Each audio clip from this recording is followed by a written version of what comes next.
Good morning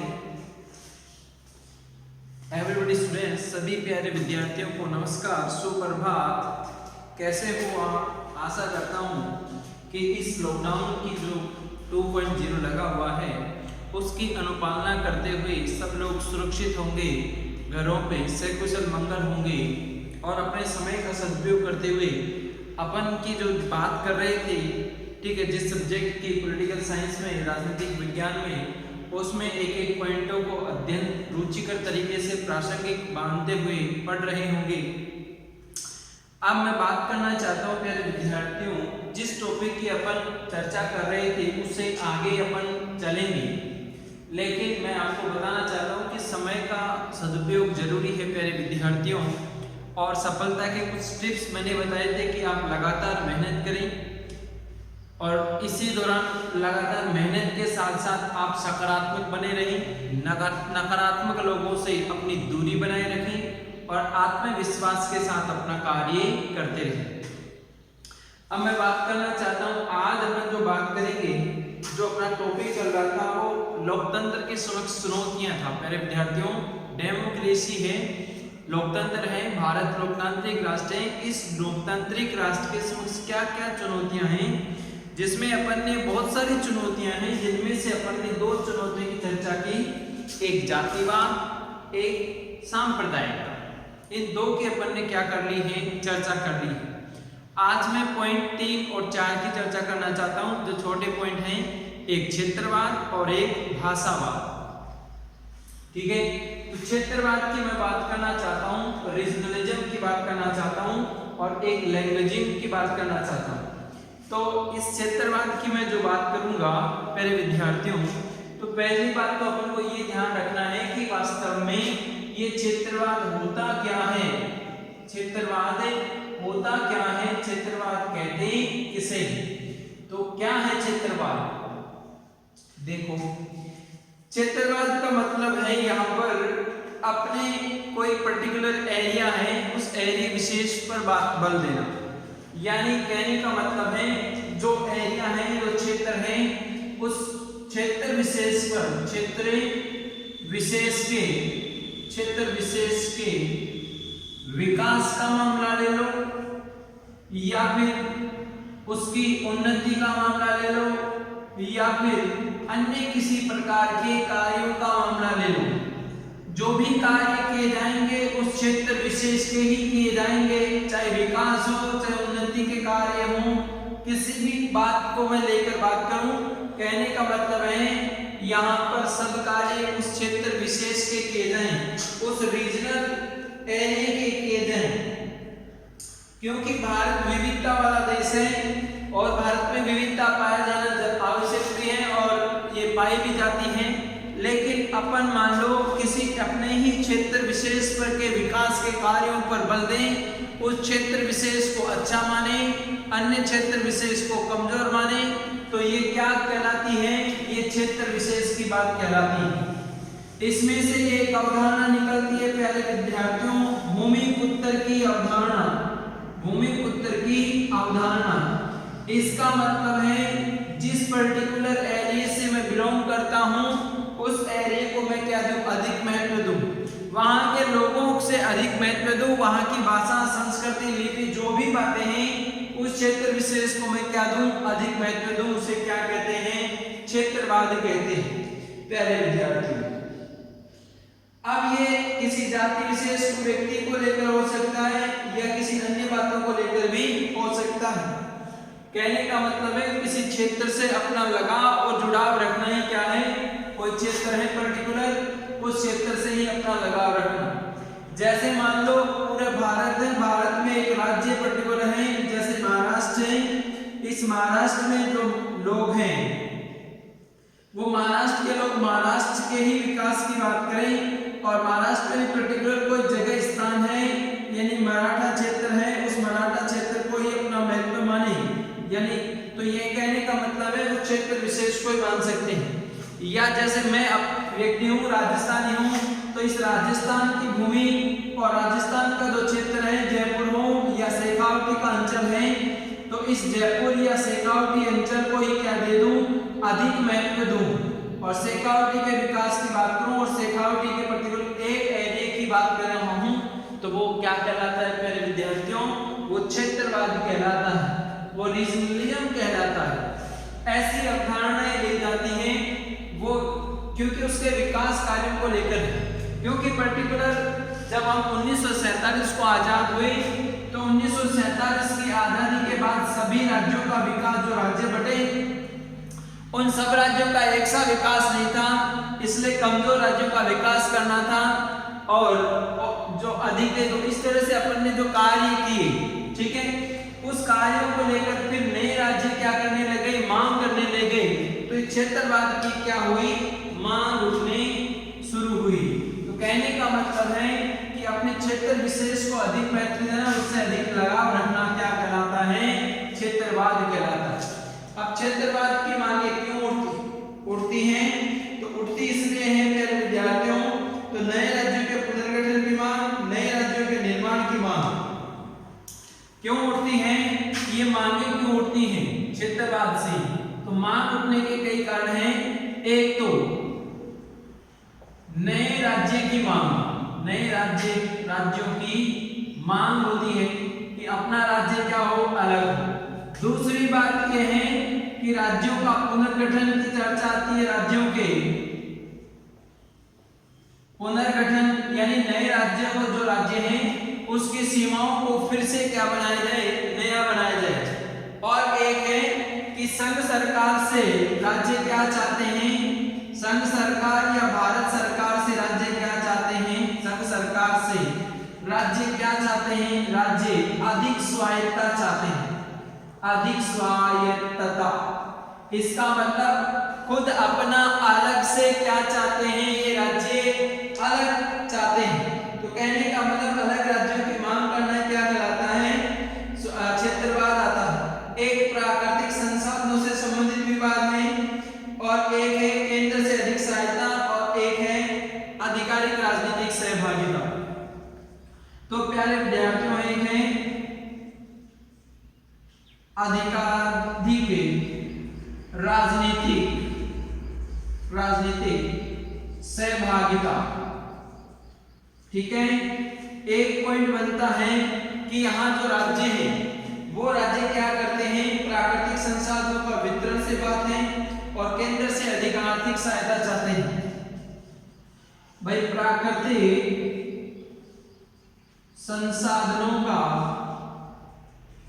संसाधनों का वितरण, ठीक है। और एक मांग उठती है किससे? कि केंद्र से क्या चाहते हैं? केंद्र से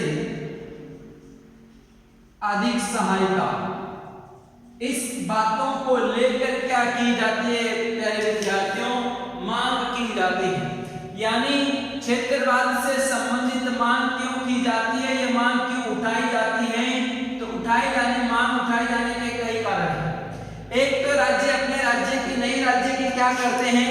मांग करते हैं। भाई उनका अपना राज्य बनना चाहिए। क्षेत्रवाद को लेकर राजस्थान से ही नहीं, अलग अलग राज्यों में क्या करते हैं? नए राज्य अपने राज्यों की मांग करते हैं। जैसे मैं बात करूं, अभी हाल ही में नया राज्य बना है, वो राज्य बना है तेलंगाना। 1 जून को बना तेलंगाना नया राष्ट्र 2019 में, ठीक है। तो उसकी मांग पहले से चली आ रही है।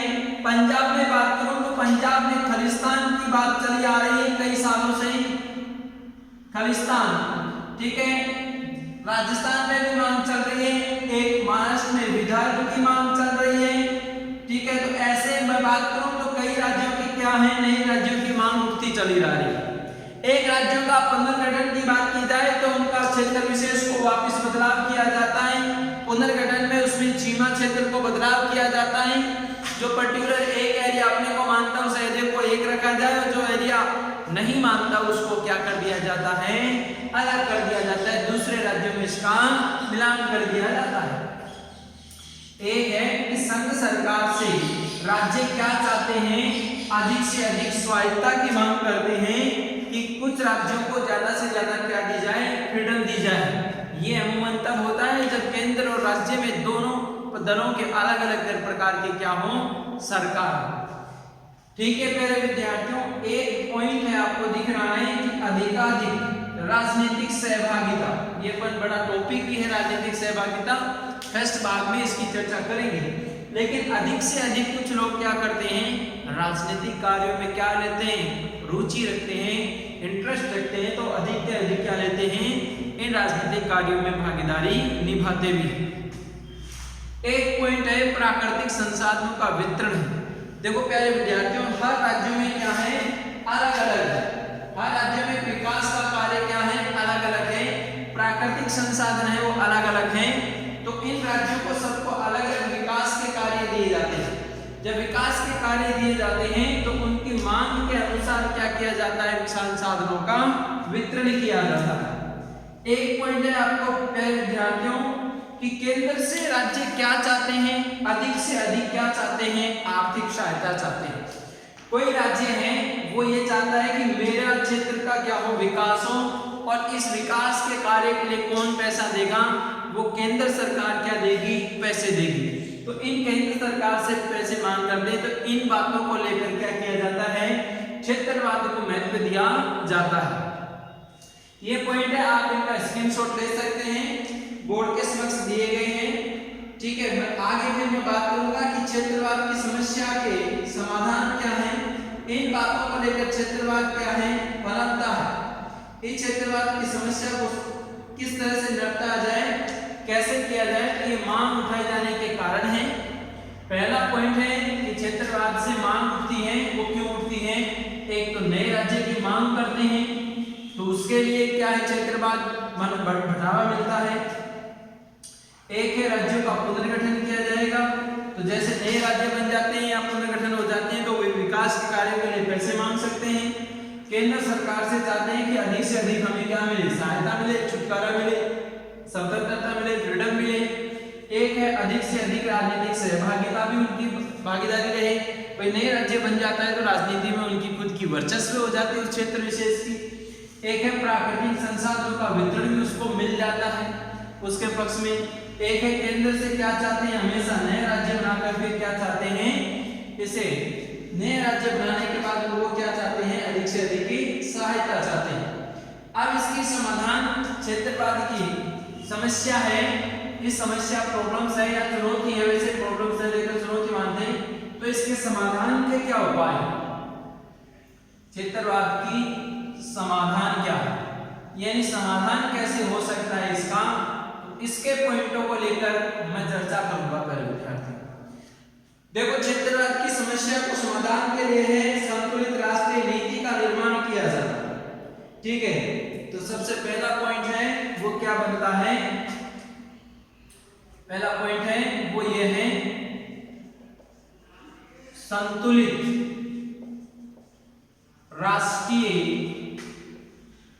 विकास नीति। संतुलित राष्ट्रीय विकास नीति कहने का मतलब है प्यारे विद्यार्थियों कि केंद्र सरकार का दायित्व है कि वह सभी क्षेत्रों को समान विकास के निर्माण के लिए कार्य करे, भेदभाव नहीं करे, चाहे कमजोर क्षेत्र हो, सभी को समान क्या होना चाहिए, विकास कार्य होना चाहिए। कहने का मतलब है जो भी क्षेत्र है, जो भी क्षेत्र है, उस क्षेत्र के विकास के लिए क्या किए जाने चाहिए, कार्य किए जाने चाहिए। उस क्षेत्र विशेष के विकास के लिए योजनाएं बनानी चाहती है। वहां के लोगों को उससे उस सरकार की बातों पर क्या होना चाहिए, विश्वास होना चाहिए। तो सभी प्रकार के कार्य किए जाएंगे और विश्वास पैदा हो तो ये क्या किया जा सकता है, विकास के लिए कार्य किए जा सकते हैं। ये भी ध्यान रखना है। पर्टिकुलर जो एरिया है उस एरिया के विकास से संबंधित कार्य किए जाने क्या कहलाता है, संतुलित राष्ट्रीय विकास की नीति का एक पहला पॉइंट बनता है प्यारे विद्यार्थियों कि हर व्यक्ति को यह विश्वास हो जाए कि वास्तव में ये सरकार है वो हमारे विकास के लिए क्या करती है, कार्य करती है। किसी को चाहे कमजोर राज्य हो चाहे शक्तिशाली, दोनों में क्या होना चाहिए, प्राथमिकता के आधार पर धीरे धीरे सभी लोगों का क्या होना चाहिए, विकास होना चाहिए। तो पहला पॉइंट बनता है कि संतुलित राष्ट्रीय विकास नीति लागू होनी चाहिए। प्यारे विद्यार्थियों दूसरे पॉइंट की मैं बात करना चाहता हूं। दूसरा पॉइंट बनता है कि राज्य में स्थायी आधारभूत ढांचागत विकास होना चाहिए। राज्य में आधारभूत आधारभूत ढांचागत विकास हो। कहने का मतलब है कि राज्य का जो विकास होगा, राज्य का जो विकास होगा उसका एकदम बेसिक स्ट्रक्चर बनाना चाहिए। किस क्षेत्र में उनको विकास की आवश्यकता है, भाई रोड का बनाने की आवश्यकता है तो रोड का निर्माण कार्य होना चाहिए। बेरोजगारों को रोजगार देने की बात है तो रोजगार की सुविधाओं का उपलब्ध होना जरूरी है। यानी जिस क्षेत्र में जहां के विकास की मांग हो उस मांग के अनुसार क्या होना चाहिए, विकास होना चाहिए। तो कहने का मतलब है प्यारे विद्यार्थियों कि विकास किस तरह से होना चाहिए, जैसे विभिन्न क्षेत्रों में कमी लाने के लिए चाहे स्थायी सिंचाई हो, बिजली हो, यातायात हो, संचार प्राथमिकता हो, तो सकारात्मक रूप से क्या होना चाहिए, उनका विकास होना चाहिए। जैसे बिजली हुई, पानी व्यवस्था हुई, सड़क निर्माण हुई, परिवहन हुई, संचार सुविधा हुई, इन चीजों का सकारात्मक रूप से क्या होना चाहिए, विकास होना चाहिए। तो जो लोग ये चाहते हैं कि हमारा विकास किस क्षेत्र में होना चाहिए, भाई जहां जिस चीज की आवश्यकता हो उसका विकास होना चाहिए। तो प्राथमिकताओं को ध्यान में रखते हुए, किसको, प्राथमिकताओं को ध्यान में रखते हुए क्या करना चाहिए, विकास करना चाहिए। तो ये कहने का मतलब है कि राज्य का जो विकास हो उसका एक ढांचा बने, उस ढांचे के विकास के अनुसार क्या होना चाहिए, कार्य संपन्न होना चाहिए। ठीक है प्यारे विद्यार्थियों, 2 पॉइंट अपन ने पढ़ चुके हैं। तीसरे पॉइंट की मैं बात करना चाहता हूं कि तीसरा पॉइंट क्या बनता कि विकास के विशेष कार्यक्रमों का प्रयोजन के रूप में प्रारंभ किया जाए। विकास के विशेष कार्यक्रमों का परियोजनाओं के रूप में क्या किया जाना चाहिए, प्रारंभ किया जाना चाहिए। कहने का मतलब विकास के कार्यक्रमों का जो आप कार्य कर रहे हैं, विकास के कार्यक्रमों का परियोजन नीति के रूप में हो। कहने का मतलब आप जो विकास कार्य कर रहे हैं उनका परिणाम किसी न किसी योजना के रूप में किया जाना आवश्यक है। विकास के कार्यक्रम पहले से तय किए जाएं कि किस किस क्षेत्र में किन किन बातों को लेकर विकास किया जाएगा। पहले विकास किए भी गए हैं, जैसे प्रक्रिया सरकार ने प्रारंभ कर दी, उसमें सूखा संभावित क्षेत्र डीपीएपी, मरु विकास कार्यक्रम डीडीपी, पहाड़ी विकास कार्यक्रम डब्ल्यूडीपी, जनजातीय विकास कार्यक्रम टीएडीपी। तो इसका मतलब है हर क्षेत्र विशेष में जो कार्य किए जाने चाहिए कोई ना कोई परियोजना को आधार लेकर के किए जाना चाहिए। सूखा संभावित क्षेत्र कार्य किया जा रहा है तो सूखे के संभावित के लिए पहले एक चीज से निपटना चाहिए। भाई आप सूखे का कार्य कर रहे हैं, भाई सिंचाई की सुविधा उपलब्ध करा रहे हैं, तो पहले नहरों का निर्माण की बात है तो नहरी विकास कार्यक्रम ही करना चाहिए। उसके साथ साथ जो क्षेत्रीय असंतुलित विविधता है तो पहाड़ी क्षेत्रों का कार्य पहले नहीं करना चाहिए, पहले एक चीज से निपटना चाहिए। फिर खाद्य सुरक्षा वितरित करनी है तो खाद्य सुरक्षा के कार्यक्रम करने चाहिए। तो पहले एक एक चीजों से क्या होना चाहिए, निपटना चाहिए, एक एक योजना चलानी चाहिए जिससे सब लोग क्या हो, संतुष्ट हो और विश्वास रखें कि वास्तव में क्षेत्रीय असंतुलन की भावना पैदा नहीं हो सके। सभी को ऐसा नहीं लगे कि हमारा कार्य नहीं हो रहा, सभी क्षेत्रों का क्या होना चाहिए, विकास होना चाहिए। ये आपको जरूर स्पेशल ध्यान रखना है प्यारे विद्यार्थियों। ठीक है, चाहे जनजातीय क्षेत्र हो, चाहे पहाड़ी हो, चाहे मरु विकास कार्य। एक है प्रशासनिक दृष्टि से छोटे राज्यों का क्या होना चाहिए, गठन होना चाहिए। पहले का मतलब यहाँ पर है प्रशासनिक दृष्टि से, एडमिनिस्ट्रेशन है, प्रशासनिक दृष्टि से छोटे राज्यों का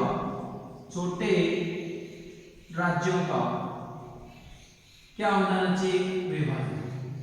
कहने का मतलब है छोटे राज्यों का विभाजन हो, चाहे उनका क्या हो, निर्माण हो।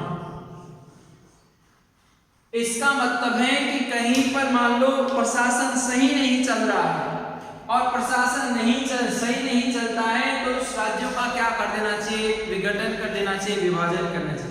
जहां लड़ाई दंगे ज्यादा होते हैं, सांप्रदायिकता ज्यादा है, ठीक है, तो उन क्षेत्रों का प्रशासनिक दृष्टि से विभाजन करना अति आवश्यक है। क्यों आवश्यक है कि छोटे छोटे राज्यों से प्रांतीय सरकारों द्वारा स्थानीय क्षेत्र में विकास कार्यक्रम सफलतापूर्वक चलाए जा सकते हैं। केंद्र करों के वितरण में ही हिस्सेदारी बढ़ती है। भाई आप प्रशासनिक दृष्टि से अगर राज्यों का निर्माण कर देते हैं तो केंद्र सरकार के पास क्या जाता है, उन प्रशासनिक राज्यों की दृष्टि से बजट अधिक जाता है, क्योंकि जो बजट आप क्या कर सकते हो उनको विकास के रूप में भी विभाजित करके दे सकते हो।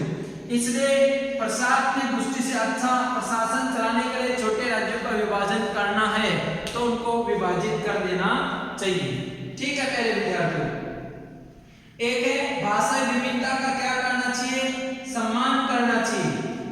भाषाई विविधता का क्या करना चाहिए, सम्मान।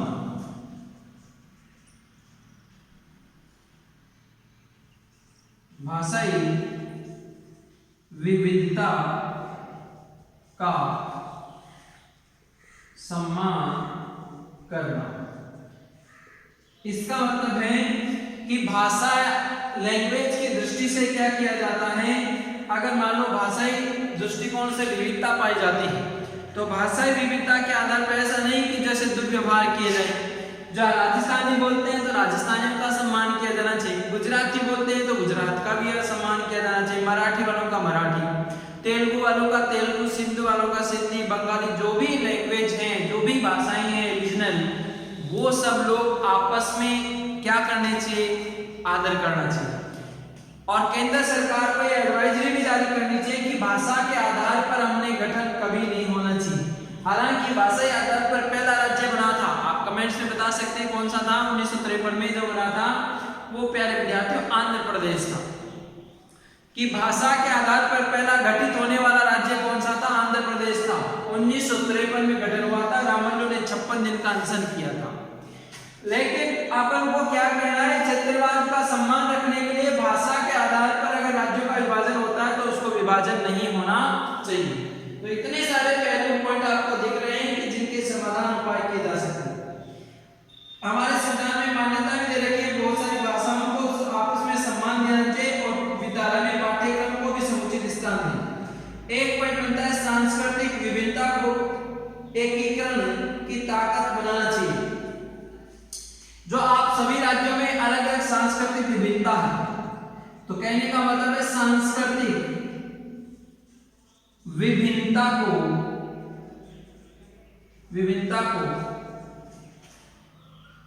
एकीकरण की ताकत या मजबूत ताकत बनाना चाहिए। कहने का मतलब है प्यारे विद्यार्थियों, जहां राजस्थान हो चाहे अन्य राज्य हो, सभी राज्यों में सांस्कृतिक विभिन्नता पाई जाती है। उस सांस्कृतिक विभिन्नता को क्या नहीं होना चाहिए, अलग नहीं होना चाहिए, बल्कि सांस्कृतिक विविधता को महत्व देकर सभी को क्या करना चाहिए, एक मानना चाहिए। एकीकरण की मजबूती ताकत बननी चाहिए, एक ठोस बनना चाहिए कि सांस्कृतिक विविधता होते हुए भी सब लोग क्या हैं, एक हैं। तो कहीं पर भी क्षेत्रवाद की भावना बल नहीं लेती। ये सारे पॉइंट को क्या कहते हैं, राष्ट्र देशभक्ति को जागृत करना, ये भी एक पॉइंट बन सकता है, आप लिख सकते हैं इसमें। तो ऐसे करके क्षेत्रवाद की समस्या का क्या किया जा सकता है, समाधान किया जा सकता है। जिसमें सबसे पहले बताया कि संतुलित राष्ट्र क्या होना चाहिए, विकास होना चाहिए। पहले अगर संतुलित सभी क्षेत्रों का राष्ट्रीय विकास होगा तो वहां पर क्षेत्रवाद की भावना बल नहीं देगी प्यारे विद्यार्थियों। दूसरा जो बात है वो बात है कौन सी, राज्य के आधारभूत ढांचागत क्या होना चाहिए, विकास होना चाहिए। जब आप विकास कार्य करो तो सबसे पहले आधारभूत ढांचे का क्या करना चाहिए, विकास करना चाहिए, यानी बेसिक स्ट्रक्चर बनाना चाहिए और उस राज्य का क्या होना चाहिए, विकास होना चाहिए। तीसरा है विकास के कार्यक्रमों का एक परियोजना कार्यक्रम चलाने चाहिए प्यारे विद्यार्थियों। पूर्व में चलाए भी गए हैं, डीडीपी कार्यक्रम हुआ, डब्ल्यूएफपी कार्यक्रम और ट्रेडिशनल कार्य हुआ, मतलब जनजातीय क्षेत्र विकास कार्यक्रम हुआ, पहाड़ी छात्र कार्यक्रम हुआ, दुर्गम विशेष के लिए कार्यक्रम हुआ। ठीक है, एक हो सकता है सूखा संभाग क्षेत्र हो सकता है, एक मरु विकास कार्यक्रम हो सकता है। तो ऐसे करके सरकार के द्वारा अलग अलग कार्य किए जाने चाहिए, चलाए जाते हैं। जब इन कार्यक्रमों को चलाया जाता है तो ही क्या होता है, विकास की परियोजना नीति सामने रखी जा सकती है। एक है, मान लो छोटे राज्यों का प्रशासनिक दृष्टि संभाल पाना सही नहीं होता, तो उन राज्यों का छोटे छोटे टुकड़ों में क्या कर देना चाहिए, विभाजन कर ही देना चाहिए। अगर प्रशासनिक दृष्टि से सही नहीं चलती तो एक नया राज्य का निर्माण कर देना ही कुछ सही है। तो छोटे राज्यों का विभाजन करके निर्माण करके प्रशासनिक दृष्टि से राज्य चलाया जा सकता है, लेकिन उस राज्य से भी उतना ही राजस्व एकत्रित कर लिया जाएगा जो अन्य राज्यों से ही। तो केंद्र सरकार के पास एक बहुत सारा बजट उसके पास पहुंचेगा, ये भी ध्यान रखना। एक है, भाषा विविधता का क्या करना चाहिए, सम्मान करना चाहिए। लैंग्वेज का, यानी भारतीय संविधान में मैंने बताया भी था कि अनुसूची कौन सी है जिसमें भाषा की बात की गई है, तो अनुसूची है प्यारे विद्यार्थियों 8वें अनुसूची में जो भाषाओं का जिक्र किया गया 22 भाषाएं दी गई है, और उन 22 भाषाओं या अन्य छोटे भाषाएं की बात करें तो उनके आधार पर क्या है, कभी भी आपस में अनादर नहीं करके क्या करना चाहिए, सम्मान करना चाहिए। तो आपस में जब सम्मान होगा तो कहीं भी क्षेत्रवाद की भावना नहीं बदलेगी। एक है, भारत विविधता वाला राष्ट्र होते हुए भी वहां पर सांस्कृतिक एकता होनी चाहिए। तो सांस्कृतिक विविधता को राष्ट्रीय एकीकरण की एकता मानना चाहिए, एक मजबूत कड़ी मानना चाहिए कि हम अलग होते हुए भी सारे राष्ट्र के नागरिक क्या हैं, एक हैं। तो इस प्रकार करेंगे कार्य, देशभक्ति जागृत करेंगे, अनेक कार्यक्रम चलाएंगे, तो इससे क्या होगा, क्षेत्रवाद की जो भावना है वो नहीं बन पाएगी और क्षेत्रवाद की भावना क्या हो जाएगी, समाप्त हो जाएगी। मैंने चर्चा भी की थी, क्षेत्रवाद क्या है, तो क्षेत्रवाद अपने क्षेत्र विशेष के क्या करना, लगाव रखना क्षेत्रवाद कहलाता है।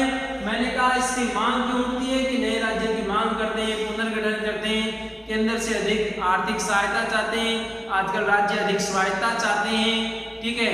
तो ऐसी बातों को लेकर जो मांग उठती है तो उनका समाधान इस तरह से किया जा सकता है। आप मेरे विद्यार्थी, छोटा पॉइंट है, छोटा टॉपिक है, आप इसको याद भी कर सकते हैं, बार बार वीडियो को देख सकते हैं।